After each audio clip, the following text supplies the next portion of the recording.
Hi friends, എല്ലാവർക്കും നമസ്കാരം.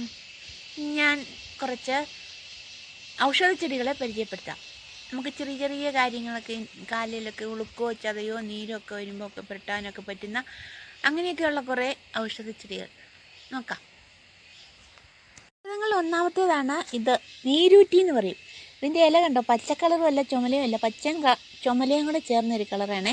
ഇത് നമ്മുടെ കാലുളുക്കോ ചതയോ ഒക്കെ നീര് വെക്കും അല്ലേ, അന്നേരം ഇതും അരച്ച്, ഇതുണ്ട് പച്ചമഞ്ഞൾ, ഇതാണ് പച്ചമഞ്ഞൾ, ഇതിൻ്റെ കിഴങ്ങാണ് കേട്ടോ പച്ചമഞ്ഞളും കൂടി അരച്ച് കാലിലിടുവാണെങ്കിൽ നീര് നന്നായിട്ട് വലിയും. അതുപോലെ തന്നെ അതിൻ്റെ ഒരു വേറെ ഒരു എണ്ണമാണ് ഇത്, ചതുരമുല്ല എന്ന് പറയും. ഇതിൻ്റെ തണ്ട് ചതുരമുല്ലയാണ്. ഇതും ഒരു ഔഷധ ചെടിയാണ്. അതുപോലെ തന്നെ ഇതിൻ്റെ തണ്ട് ചതുരത്തിലായിരിക്കുന്നത്, അതുകൊണ്ടാണ് ഇതിന് ചതുരമുല്ല എന്ന് പറയുന്നത്. കണ്ടോ, ഇത് മുല്ലയുടെ പൂ പോലെ തന്നെ പൂവുണ്ടാകുന്നു. ഇതും അതുപോലെ തന്നെ നീര് വലിച്ചെടുക്കുന്ന. ഇതാണ് ആടലോടകം എന്ന് പറയുന്ന ചെടി. ആടിൻ്റെ ചെവി പോലെയല്ലേ ഇതിൻ്റെ ഇല, നല്ല നീളമുള്ള ഇലയാണ്. ഇത് ചുമയ്ക്കുള്ളതാണ്.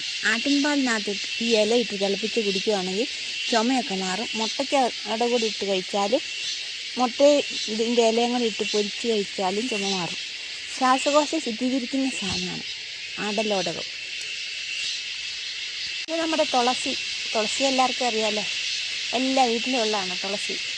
ഇത് നല്ലൊരു ഏറ്റവും നല്ലൊരു ഔഷധ ചെടിയാണ് തുളസി. സർവ്വ രോഗങ്ങൾക്കും നല്ലതാണ് തുളസി.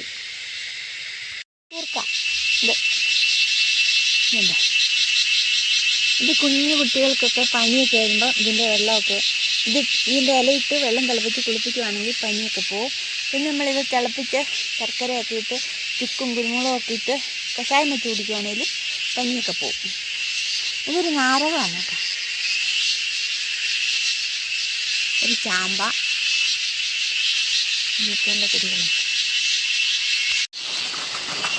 മഴ വന്നു കഴിഞ്ഞു, അതുകൊണ്ട് ഈ വീഡിയോ നിർത്തുവാണേ. ഇന്നത്തെ വീഡിയോ നിർത്തുവാണേ. എല്ലാവരും വീഡിയോ ഇഷ്ടപ്പെടുവാണെങ്കിൽ ലൈക്ക് ചെയ്യണം, സപ്പോർട്ട് ചെയ്യണം. അടുത്ത ഒരു വീഡിയോയിൽ വരുമ്പോൾ കാണാം. Okay, by.